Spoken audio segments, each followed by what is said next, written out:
और Barcelona fans आज खुश तो आप बहुत होंगे क्योंकि ये वही बार्सिलोना की टीम है जो रोनाल्ड कोमन के अंडर नाइटफॉल के बीमारी से गुजर रही थी। बट जावी के आने के बाद से भाई इस पूरी टीम ने शिलाजीत खा लिया हो जैसे। आज मैं टैक्टिक्स और उस पर बात नहीं करूंगा क्योंकि वो सब बातें तो यार हर हर कोई कर ही रहा है। अपन बात करेंगे साइकोलॉजिकल साइड गेम की कितनी इंपॉर्टेंट होती है किसी भी टीम के लिए। अब ये वही बार्सिलोना की टीम है जिसका हर एक प्लेयर ट्रॉमा से गुजर रहा था जब कोमन यहाँ पे थे मैनेजर। जावी के आने के बाद जब मैंने पहली बार मुझे इन्वॉल्व किया गया था बार्सिलोना की कॉन्वर्जेशन पे, मुझे आज भी याद है, मैंने यही बोला था कि जावी को 3 महीने का टाइम दे दो। 3 महीने के बाद अपन बात करेंगे कि जावी एक्चुअली में कहाँ लेकर जा रहा है बार्सिलोना को। आज आप देख लीजिए, ये एक प्रोसेस है जो बार्सिलोना फैंस को एंजॉय करना चाहिए। ये एक प्रोसेस है जो कि बार्सिलोना फैंस अब अपने क्लब को वापस से खड़ा हुआ था देखेंगे। वो आपने जो देखा था वो था ग्लोरी डेज का सफर। अब आप देखेंगे रीबिल्ड से ग्लोरी डेज तक का सफर जो रहता है ना, वो कितना ज्यादा इंपॉर्टेंट रहता है as a fan in your life. Xavi ने कल जिस तरह की परफॉर्मेंस नेपोली के होम ग्राउंड पर जाकर अपनी टीम से निकलवाई है ना, no one could have predicted that under Ronald Koeman. क्योंकि ये वही बार्सिलोना की टीम है जिसने मेस्सी, जावी, इनिएस्टा, इन सब के रहते हुए, जावी नहीं था सॉरी बट इनिएस्टा वगैरह थे, रहते हुए एएस रोमा के होम टर्फ पे जाकर अपनी 3-0 की लीड बॉटल की थी।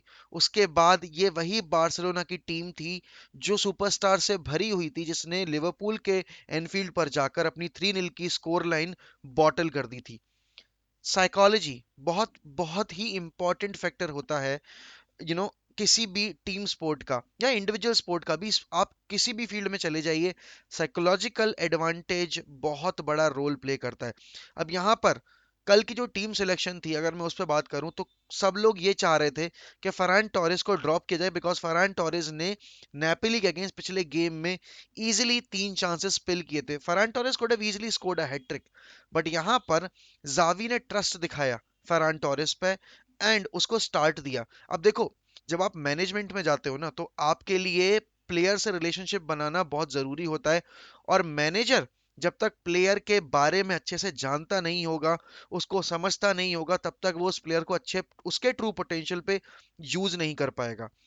आपने कल परफॉर्मेंस देखी बार्सिलोना की, फ्रैंकी डियोंग, ये वही फ्रैंकी डियोंग है जो रोनाल्ड कोमन के अंडर इतना ज्यादा स्ट्रगल कर रहा था। एक वक्त ये भी था जब रूमर्स आ रहे थे कि Frenkie de Jong will be sold.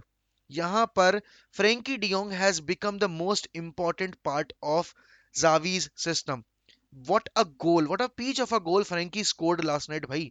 Keeper had no chance. उसके बाद ये वही उबामयांग है जिसको डिसेंट के चलते आर्सेनल ने खिलाने से मना कर दिया था, और जबकि वो उनका क्लब का कैप्टन था।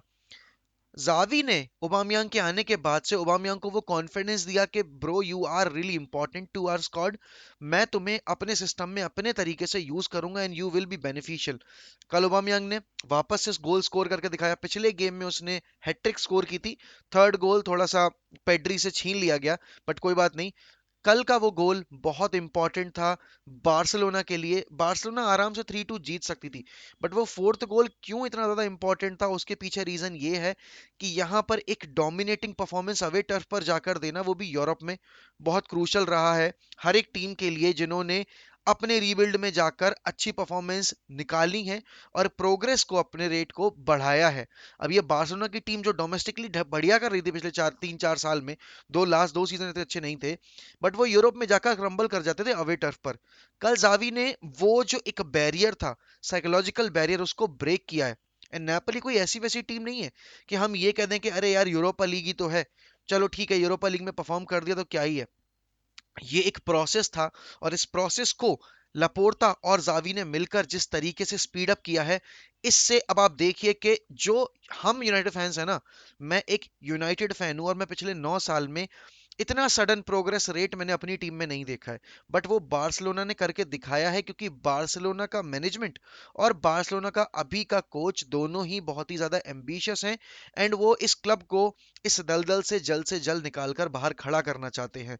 अब आप ये देखिए, जब आपने मेसी जैसा प्लेयर खोया था सबको लग रहा था कि बार्सिलोना कैसे सस्टेन करेगी, बट प्लेयर्स आते जाते रहते हैं, क्लब हमेशा बना रहता है, और इस क्लब को चलाने वाले लोगों के ऊपर यही रिस्पॉन्सिबिलिटी होती है कि वो टीम को कितना जल्द से जल्द स्टेबल कर पाए। यहाँ पर अगर कल रात में फॉर्मेशन की बात करूं, तो आपको दिख रहा था कि बार्सिलोना ने अपना जो एक क्रॉय फिलोसफी का जो फंडा था ना, उस जोन से बाहर निकलकर अब उन्होंने डायनेमिक फुटबॉल भी खेलनी शुरू कर दी है। बार्सिलोना की टीम, ये एक ऐसी टीम थी जिसने पिछले 3 सीजन में इतनी रिग्रेसिव प्रेसिंग की है, बट जावी के आने के बाद से पिछले 3-4 गेम्स में, स्पेशली एटलेटिको वाले गेम से लेकर अभी तक जितने गेम हुए ना, आपको देखने को मिलेगा एक सर्टेन डिफरेंस पिछले वाले गेम से और इन गेम्स में, कि प्रेसिंग बहुत ही ज्यादा इंप्रूव हो गई है। एडमा ट्रायोरे की जब साइनिंग हो रही थी, बहुत सारे बार्सिलोना फैंस ये कह रहे थे, why are we buying you know मतलब क्या कह सकते हैं, an average player from Wolves. But Traore has been magnificent for Barcelona. उसके आने के बाद से उनका राइट फ्लैंक भाई काम करने लगा है। कल सर्जिनियो डेस्ट को इतना ज्यादा कवर मिल रहा था, और उसके पीछे रीजन ये था कि Adama Traore is more of a wing back, तो वो आपको डिफेंसिवली भी हेल्प करता है। अब यहाँ पर Pedri, you know Pedri, Busquets और फ्रेंकी डियोंग का जो मिडफील्ड है, भाई वो स्टेबलाइज करता है सारी चीजें। और एक मिडफील्ड बार्सिलोना की शुरू से, हिस्ट्री से लेके अभी तक आइडेंटिटी रही है उनकी मिडफील्ड, और ये मिडफील्ड कल हमें वापस से देखने को मिली काम करती हुई। Barcelona never looked like a team जो कि स्ट्रगल कर रही थी, ठीक है ना। वो पेनल्टी गई टर स्टेगन से, जो भी था बकचोदी, बट उसके बाद भी 2-1 होने के बाद भी बार्सिलोना के इतने सारे रिकॉर्ड रहे हैं कि वो क्रम्बल कर जाते हैं। हमने देखा कि उन्होंने 3-0 की लीड भी बॉटल की है इसी साल, रोनाल्ड कोमन के अंदर या जावी के अंदर ही की थी, सॉरी। और उसके बाद हमने कल देखा कि देखो, जब आप अवे टर्फ पर खेलने जाते हो ना, तो आप दो चीजें सोच कर जाते हो, कि हमें प्रेशर एब्जॉर्ब करना है और उसके बाद हमें काउंटर पे हिट करना है। बट इट टेक्स गट्स, जब आप सामने अवे टर्फ पर जाकर पोजेशन डोमिनेट करो, सामने वाली टीम को प्रेस करो, काउंटर प्रेस करो, और उनसे एरर निकलवाओ। एंड कल बार्सिलोना ने यही करवाया नेपोली से। Time and time again Napoli was exposed, and उसमें पूरे बिल्डअप में ना, Ferran Torres was really really crucial.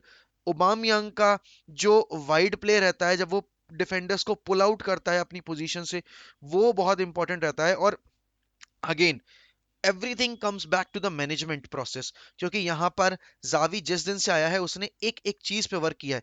सिर्फ ऑन फील्ड चीजों पे वर्क नहीं किया, उसने ऑफ द फील्ड चीजों पे भी वर्क किया है। फिटनेस रिजीम, पंक्चुअलिटी, यहाँ पर एक रिलेशन बनाना वापस से, जो एक बिगड़ता बिगड़ता हुआ रिलेशनशिप था ना बिटवीन फैंस एंड प्लेयर्स, उसको भी रिस्टोर किया है।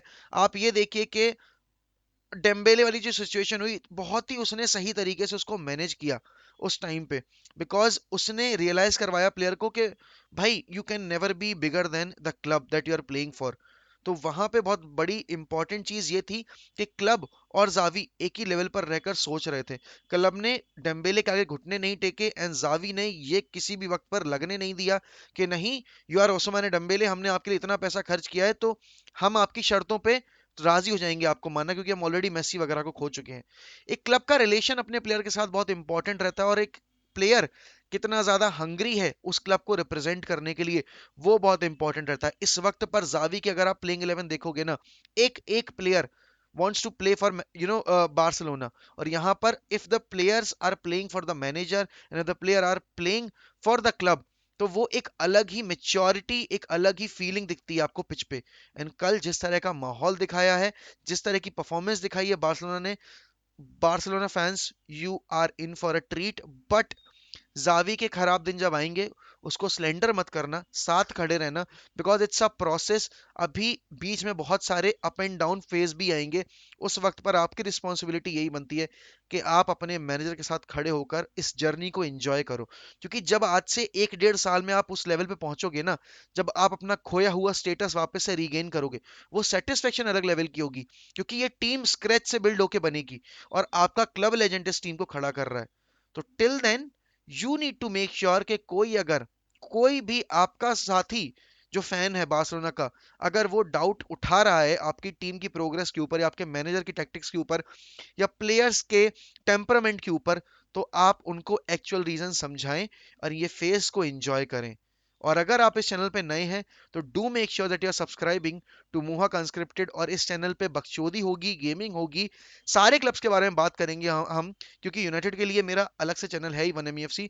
इस चैनल पे मैं यूनाइटेड के टॉपिक्स नहीं टच करना चाहता। जितनी भी बातें होंगी यूनाइटेड की, सब उस चैनल पे होंगी। Keep supporting one M F C, keep supporting Mohak unscripted. और जागते रहिए, मैचेस देखते रहिए, क्योंकि हम भाई हम हिंदी फुटबॉल कम्युनिटी के बंदे हैं, हमें रात का जागरण करना ही करना पड़ता है। Till then, keep yourself safe and enjoy football.